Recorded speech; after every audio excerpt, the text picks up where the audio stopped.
오늘 함께 은혜 받을 말씀의 제목 마가복음 25번째 예수님 없는 인생입니다. 오늘 본문은 여러 차례 제가 설교했어요. 귀신의 역사, 귀신 들린 사람 등의 제목으로 함께 은혜를 나눴습니다. 그런데 오늘 본문이 또 한 번 새롭게 다가왔습니다. 우리 인생 가운데 예수님이 얼마나 중요한가를 깨달을 수가 있어요. 만약 여러분과 제가 예수님 만나지 못했다면 본문의 광인처럼 살아갔을 것입니다. 예수님 만났느냐 만나지 못했느냐, 예수님을 믿느냐 믿지 못하느냐, 엄청난 차이가 있죠. 오늘 본문의 광인, 예수님 없이 살아가는 이 세상 사람들의 모델입니다. 여러분과 저는 예수님을 모시고 사는 자의 모델입니다.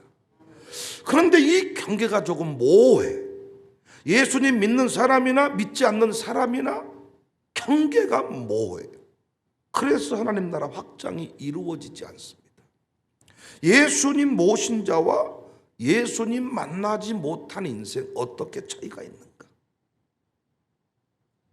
예수님 없는 인생은 첫 번째, 무덤 사이에 거처합니다.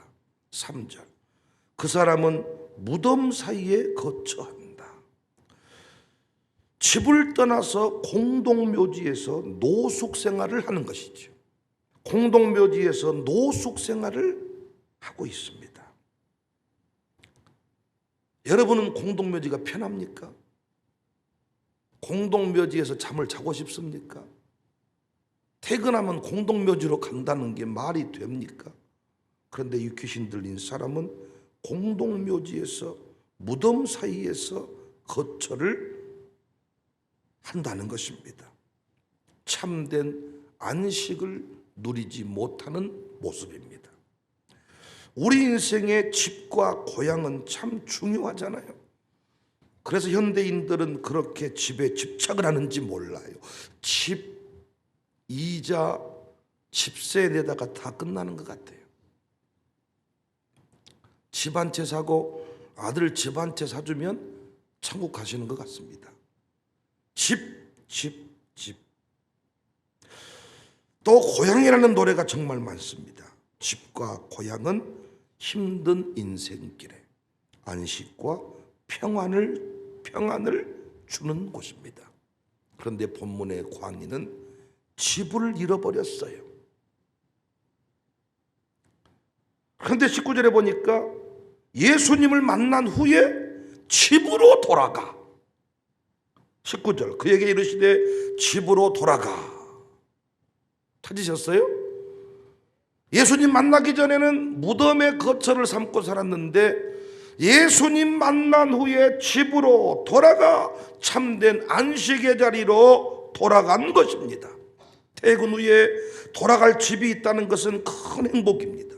놀이터에 놀다가 해가 지면 돌아갈 집이 있는 어린이 행복한 자입니다. 밥 먹어라 한둘 가고 밥 먹어라 돌아갈 집이 없는 아이만 해가 져도 동네 해관 앞에 남아 있습니다. 성도가 복된 이유는 돌아갈 영원한 집이 있기 때문입니다. 예수님 없는 수많은 현대인들 집이 있는데 집이 없어요. 집인데 공동묘지예요. 가정을 지키지 못해요. 여러분 TV 보셨겠지만 어제도 안도 바다에 일가족이 그냥 차를 몰고 돌진한 것 같아요.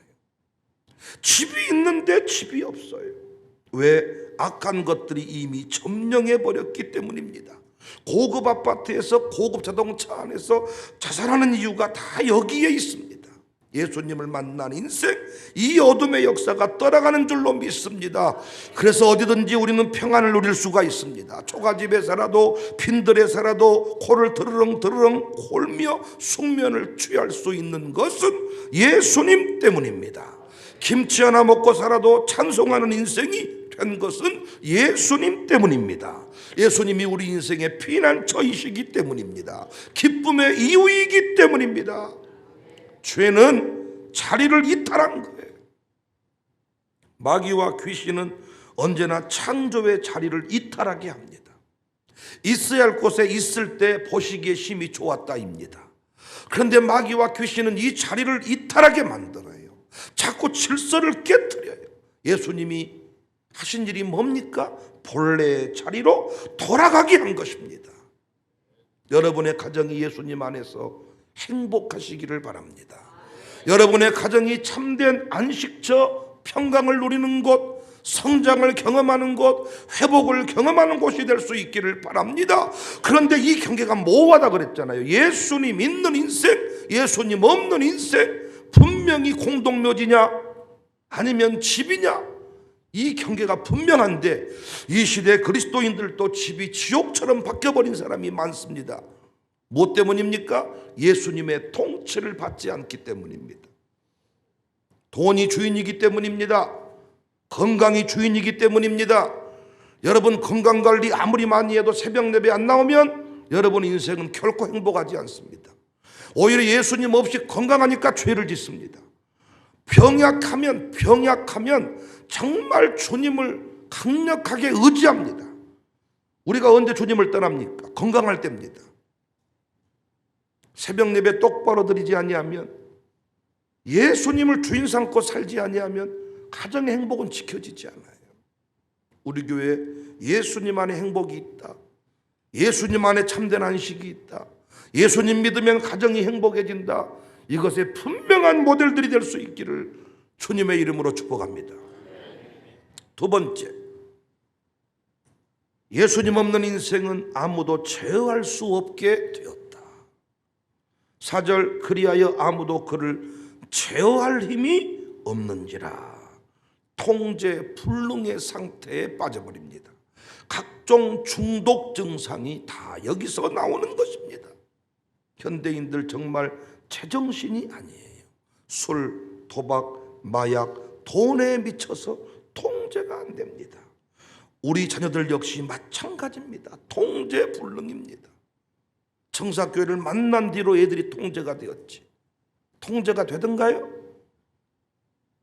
부모님이 애들 통제하는 집 봤습니까? 쩔쩔매고 같이 울고 있지 통제하는 집 봤냐고요. 예수님이 귀신 들린 사람에게 내 이름이 뭐냐? 9절에 군대인데요. 여기 군대는 레기온, 6,000명의 군사로 구성된 사단, 이 사단을 가리키는 용어입니다. 강력한 힘을 상징하죠. 강력한 힘을 가진 귀신이 끌고 다니는 거예요. 통제할 수 없어요. 예수님 없는 인생, 자신도 모르는 일, 내가 왜 이러는지 몰라, 안 하고 싶은데, 술 먹으면 안 되는데, 도박하면 안 되는데 계속 하는 거. 왜? 귀신이 시키는 일을 하고 살아가니까. 5절, 밤낮 무덤 사이에서나 산에서나 늘 소리 지르며 돌로 자기 몸을 해치고 있었더라. 자신을 학대하고 몸을 해치고, 이 시대에 끔찍한 살인들이 거의 매일 일어나고 있습니다. 어떻게 자기 자식을 자기가 죽입니까? 아무리 힘들다고 어떻게 차를 몰고 바다로 돌진을 합니까? 이게 맨정신입니까? 제정신입니까? 어떻게 같이 살아야지 부모가 자식을 죽입니까? 여러분, 자식이 어떻게 부모를 죽입니까? 다 미쳐 있습니다. 통제 불능의 상태입니다. 그런데 예수님 만난 인생은 어둠이 떠나갑니다. 빛이 있으라 하시니 어둠이 떠나간 원리입니다. 혼돈의 상태에서 보시기에 좋은 상태로 바뀐 것입니다. 산만한 아이가 샬롬 스쿨을 만나면, 기독교사를 만나면 통제가 되듯이 우리가 예수님을 만나면 본능을 제어할 수가 있어요. 우리는 미워하며 사는 것이지 우리가 누구를 사랑할 수 있습니까? 그러나 인간의, 우리 가문의 수준을 뛰어넘는 새로운 모습이 예수님 안에서 펼쳐지잖아요. 15절, 예수께서 이르러 그 귀신 들렸던 자, 곧 군대 귀신 집혔던 자가 옷을 입고 정신이 온전하여 앉은 것을 보고 두려워하더라. 예수님 때문에 온전한 자가 됐습니다. 우리 아들 딸들이 정말 잘되게 하고 싶거든 예수님을 소개하고 예수님이 세우신 교회를 중심으로 살게 하면 인생의 질서가 잡힙니다. 통제가 되는 거예요. 통제가. 귀신 들린 사람의 특징은 뭔 줄 아세요? 집안이 쓰레기통입니다. 정리가 되지를 않습니다. 질서가 없습니다. 정신이 하나도 없습니다. 우리가 머리 덮을덮을한 사람하고 미친년 머리 같다 그러잖아요. 칠렐레 팔렐레. 정리가 안 되고 통제가 안 되고 새벽 예배를 중심으로 주일을 중심으로 살아가야 되는데 요즘 현대인들 보십시오. 새벽인지 낮인지 새벽인지 낮에 모텔에 잠자러 가고 밤에는 죄를 짓고 온갖 뒤죽박죽. 애들도 마찬가지입니다. 선생님을 딱 만나면 기독교사를 딱 만나면 통제가 이루어지는데 지 마음입니다. 지 마음. 아무도 제어할 수 없게 되었다. 여러분은 통제력을 인정하며 사십니까? 아니면 그냥 마음대로 사십니까? 예수님을 믿게 된 때부터 하나님 아버지의 그 통제권 아래 그분의 통치를 받는 영역이 하나님의 나라입니다. 질서를 따라 살아가는 것. 새벽 예배 못 나왔는데 딱 눈을 뜨면 목사님 얼굴이 떠오르는 사람. 어쩌면 좋아. 무슨 일을 할 때에도 목사님께 물어봐야 되는데 우리 양육사랑 의논해 봐야 되는데 이런 질서를 따라가는 사람, 통제가 있는 사람, 이게 다 예수님 안에 있는 인생의 복입니다. 복. 예수님을 만나야 모든 것이 정상적으로 작동이 됩니다. 모든 것이 통제가 가능해요. 통제가. 성령께서 다 다스리고 이끌어 가시고 인도하고. 부모님이 통제하다가 부모님 통제를 벗어나면 마음대로 가버리잖아요. 미국 갔을 때 부모님 쫓아오기를 하겠어요? 뭐 한 줄 알겠어요? 술 먹고 있으면서도 기도하고 있어, 예배드리고 있어. 그럼 그런 줄 알지. 그런데 성령께서 그들의 마음을 주장하시고 거짓말하는 입술을 붙들어 주시고 괴롭게 하시고 보여주시고 듣게 하시고 예수님 안에 있는 인생만 멋진 인생, 바른 인생을 살아갈 수가 있습니다. 그래서 성령께서 이렇게 통제하실 때 우리 샬롬 스쿨에서 우리 선생님들이 다 아이를 통제할 때 이걸 복으로 여기시고 늘 그 질서를 따라 살아가도록 도와줘야 됩니다. 우리 아이들은 그 질서에서 벗어나기 위해서 별짓거리를 다 합니다. 별의별 일을 다. 일기 써와야 했는데 안 써왔으면 3일치를 안 써왔으면 그만큼 매를 처음 맞아야 되기 때문에 머리를 쓰지. 별짓거리를 다 합니다. 여러분. 이때 부모님이 이런 이 영적 세계를 깨닫고 선생님의 질서를 따라 살아가도록 인도를 받아 살아가도록 돕는 게 매우 중요해요. 여러분은 통제 불능의 상태입니까? 아니면 통제가 잘 이루어집니까? 어젯밤의 말씀대로 용사이십니까? 용병이십니까? 용사는 명령을 따르고 사명을 따르지만 용병은 돈을 따라가 버리고 감정을 따라가고 대한민국 피가 흘러가지를 않아. 그냥 때에 따라서 다른 나라 선수가 될 수 있는 거예요. 통제 불능의 상태이십니까? 질서에 순응하며 살아가십니까? 여러분 집은 냄새 천국입니까? 아니면 향기 천국입니까? 여러분의 집은 쓰레기더미입니까? 아니면 정말 아름다운 안식처이십니까? 질서를 따라서. 우울증 걸린 사람 집 가보세요. 냄새가 나고 정리가 안 돼 있고. 나는 우리 성도들이 정말 집안도 정리 정돈을 좀 하고 살았으면 좋겠어. 이게 다 연결돼 있어. 연결돼 있어. 은혜를 받으면 집구석이 좋아지게 돼 있어요. 그런데 어떻게 은혜 따로 집안 따로인지 몰라.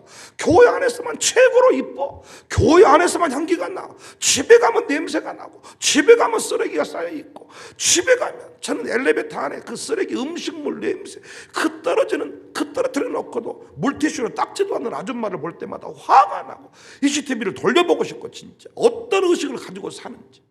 그쯤 되려면 숙성이 제대로 돼야 된 음식 쓰레기야. 모든 것이 질서를 따라서 아름다워지기를 바랍니다. 있어야 할 곳에 있을 때 아름답습니다. 그래서 나는 애들 밥도 못 해주겠고 설거지도 못 하겠고 이러면 사역을 다 내려놓아라.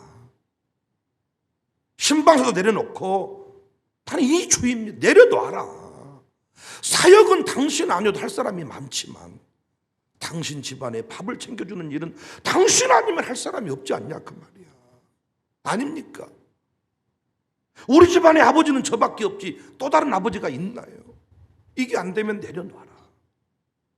질서를 따라서 통제불능 정신없이 이게 아니고 늘 칠서정연한 보시기에 힘이 좋은 그런 인생의 모습이 있어지기를 바랍니다. 세 번째입니다. 예수님 없는 인생의 특징입니다. 예수님 떠나기를 간구합니다.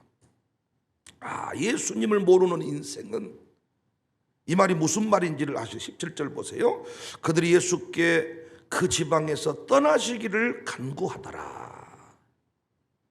돼지를 치던 사람들이 돼지가 몰사하는 일로 인해서 예수님께 나와왔잖아요. 놀라운 사실은 예수님은 우리 구주이십니다. 영원히 우리와 동거하소서 하지 않고 자신들을 떠나달라고 소리를 칩니다. 더 이상의 물질적인 손해가 일어나면 안 되기 때문입니다. 그러니까 이 사람들은 귀신에 붙들려 이 사람이 죽어가는가에 관심이 없어요. 무엇에 관심이 있어요? 우리 동네 돼지떼가 더 이상 죽으면 안 됩니다. 한 사람이 귀신에 들려서 짐승과 같은 삶을 살다가 제정신이 돌아와서 자기 집안에 자기 집으로 돌아간 것에 대해서 아무런 감각이 없고 자신들의 돼지떼가 몰살당한 것에만 관심이 있습니다. 이것이 지난날 우리의 모습이고 예수님 없는 세상 사람들의 모습입니다. 무엇이 중요한지를 모른 채 살아가는 거예요. 사랑하는 성도님들, 우리 예수님은 사람이 돼지보다 아름답다, 사람이 돼지보다 귀하다는 것을 분명히 새겨주고 계십니다. 한 영혼의 가치를 어찌 돼지 2,000마리와 비교할 수 있겠어요? 2,000마리, 한 마리의 돼지를 30만 원씩만 잡아도 얼마입니까? 뭐 50만 원씩만 잡아도 얼마입니까? 물론 상당한 돈입니다. 그런데 어떻게 사람보다 이 돼지가 귀하겠습니까? 우주 만물보다 더 귀한 것이 한 영혼이 아닙니까? 하지만 오늘날 교회도 여전히 기계론적 숫자론에서 자유롭지 못하다는 거예요. 투자 대비 손실을 따지고 이익을 따지고 예수님의 심장을 잃어버렸습니다. 예수님은 한 영혼을 구원하는 데 관심이 있습니다. 하지만 거라사인의 사람들은 물질적인 그 손실에 더 관심이 있습니다. 우리 교회는 사람이 돈보다 아름다워, 사람이 꽃보다 아름다워 증명할 수 있기를 바라요. 예수님이 굳이 돼지떼에게로 귀신이 들어가 몰사하게 하신 것은 당시 이런 그 거라사인들의 통념을 깨버리는 일이 아닌가.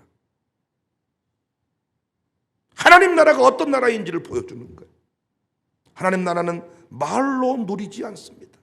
여러분, 귀신에 눌린 자녀 건지는 일이 말로 됩니까? 응? 말로 돼요? 강정호 집사님 말로 됩니까? 부인은 어디 가고 홀로 나왔어요? 네? 또 아프다 그래요? 배가 또 아파? 귀신에 눌린 자녀를 건지는 일이 말로 되냐고요. 샬롬 스쿨에서 부모들이 착각하는 게 뭐냐? 초등학교 3학년 되니까 조금 잠잠해졌어요. 끝났다고 생각해. 5학년쯤 되니까 끝났다고 생각해. 졸업할 때까지, 결혼할 때까지 끝나는 게 아니거든요. 사람이 그냥 세워지는 게 아닙니다. 누군가가 죽어야 되고 희생해야 되고, 하물며 돈이겠습니까? 예수님이 십자가에 죽으셨는데 돼지 2,000마리가 문제냐고요. 돼지 2,000마리가. 그런데 거라사인들은 예수님 제발 우리 지방에서 떠나십시오. 예수님이 오셔서 우리 동네에 새 역사가 일어났습니다가 아니라 좀 떠나십시오. 오지 마십시오. 목사님 제발 일 좀 버리지 마십시오. 아주 그냥 돈 모을 시간이 없네요. 이런 모습입니다. 이런 모습. 세상 사람들은요, 사람 살리는 거 별로 안 좋아합니다. 사람이 집에 오는 거 별로 안 좋아합니다. 세상 사람들은요, 형제간끼리 모으는 것도 별로 안 좋아합니다. 돈이 많은 큰형님일수록 동생들이 명절 때 오는 거 별로 안 좋아해요. 왜? 뭐 뜯어간다고 생각해. 뭐 김치나 뜯어간다 생각해. 그래도 예수님 믿는 사람은 어때요? 사람이 좋아. 사람을 만나고 싶고, 뭔가 공항 조각만 있어도 우리 집안에 불러서 우리 집 예배드리고 싶고, 목사님 초대하고 싶고. 사람이 좋아. 사람이. 돈 버는 이유가 뭐냐? 사람 살리기 위해서, 영혼 구원하기 위해서. 우리의 구원이 그냥 이루어진 게 아니고 고귀한 생명값을 지불한 것입니다. 사랑하는 성도님들, 제발 돼지떼 2,000마리와 사람의 영혼을 바꾸지 않기를 바랍니다. 여러분 생각은 어떠세요? 여전히 돼지떼가 보이세요? 한 영혼이 보이십니까? 오늘 본문을 보실 때 웜의 돼지떼 2,000마리, 웜, 이것이 보이세요? 온전해진 그 한 사람이 보이세요?